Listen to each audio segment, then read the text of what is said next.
Olá, bora falar sobre uma ferramenta que é, olha, poderosa e quase secreta para acelerar o aprendizado de qualquer idioma. O nome dela é incubação criativa. A ideia aqui é simples: aprender de um jeito mais inteligente e não necessariamente mais difícil. Sabe aquela sensação frustrante de que você bateu num muro aprendendo inglês? Parece que não importa o quanto a gente estude, o progresso simplesmente trava, né? A gente coloca horas de esforço e nada. Pois é, essa barreira é super comum. Pois é, esse é o famoso muro do aprendizado. É aquele ponto em que a dedicação total, sabe, aquela intensidade toda, parece que não leva a gente a lugar nenhum. E é exatamente aí que a gente precisa de uma nova estratégia. Algo que vá além de simplesmente, bom, estudar mais horas. Ok, então qual é a solução para isso? A gente vai falar de uma abordagem que, olha, pode até parecer meio contraintuitiva no começo, mas ela é absurdamente eficaz para superar esses bloqueios. E o nome dela é incubação criativa. Mas afinal, o que é isso? A incubação criativa na prática é o ato de dar um passo para trás. É aquele momento em que a gente para de focar de propósito no problema e simplesmente deixa o cérebro trabalhar nos bastidores, sabe? Processando tudo, conectando as pecinhas do que a gente aprendeu. Esse conceito todo faz parte de um modelo clássico que tem 4 etapas. Primeiro, a preparação, que é quando a gente absorve informação. Depois vem a incubação, que é o nosso foco aqui. Aí tem a iluminação, o famoso momento ahá.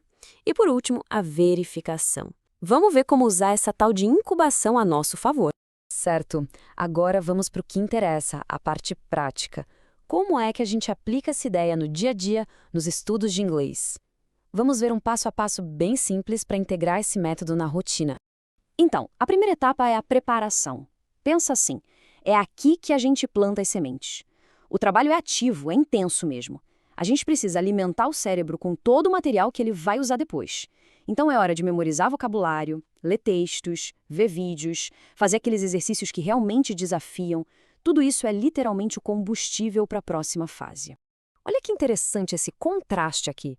Aprender de verdade não é só sobre ficar focado no estudo ativo o tempo todo. É um ciclo, sabe? A grande sacada é justamente equilibrar o esforço intenso com o descanso estratégico. Dê uma olhada.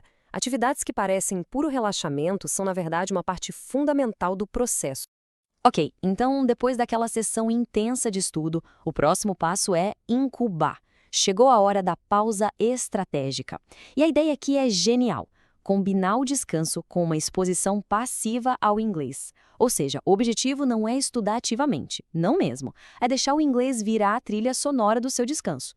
Tipo ouvir música ou um podcast enquanto faz outra coisa, ou ver um filme sem aquela pressão de ter que entender cada palavra, só para absorver o ritmo do idioma. Agora uma pergunta. Se a gente tivesse que escolher uma ferramenta, a mais poderosa de todas para consolidar o que a gente aprender, qual seria? A resposta pode surpreender muita gente. É isso aí, o sono. Simples assim. Pode parecer estranho, mas dormir não é tempo perdido, muito pelo contrário. É uma fase super ativa e essencial do aprendizado. É justamente durante o sono que o cérebro trabalha a todo vapor para consolidar o que a gente estudou.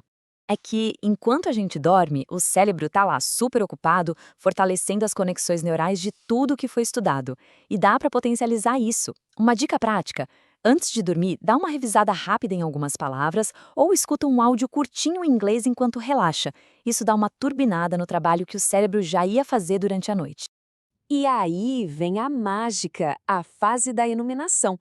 Sabe aquele momento eureka, quando uma palavra que você não entendia ou uma regra gramatical do nada simplesmente faz sentido? Pois é, isso geralmente acontece quando a mente está relaxada, tipo numa caminhada ou no banho. Esse é o resultado de todo aquele trabalho inconsciente do cérebro vindo à tona. E para fechar o ciclo, vem a verificação. Depois do descanso, depois dos aha moments, é a hora de voltar para o material de forma ativa. Para quê? Para testar o que ficou, o que foi absorvido. Esse passo é crucial, gente. É ele que transforma o aprendizado que estava no inconsciente em conhecimento consciente que a gente pode usar.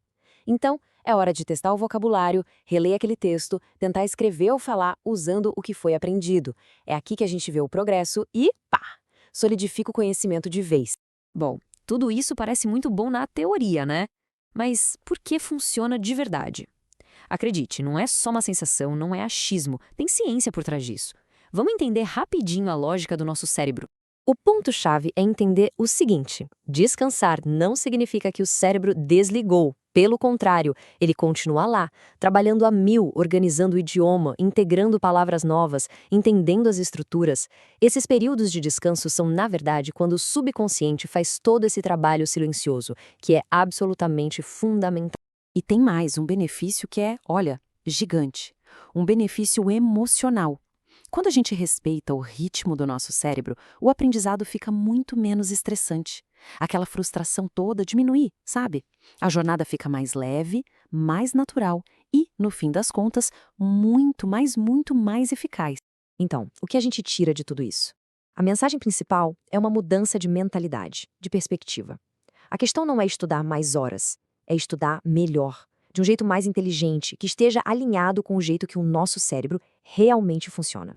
E se for para guardar uma única ideia, que seja esta: a sua pausa não é um desvio no caminho, ela é parte do caminho, uma parte produtiva, essencial. Pense nela como uma ferramenta estratégica para chegar à fluência. Para a gente fechar, fica aqui uma reflexão. Agora que a gente já sabe do poder da incubação criativa, como dá para incorporar essas pausas estratégicas e essa exposição passiva na nossa rotina? Como a gente pode, de fato, deixar o nosso subconsciente trabalhar a nosso favor e virar o nosso maior aliado para aprender inglês?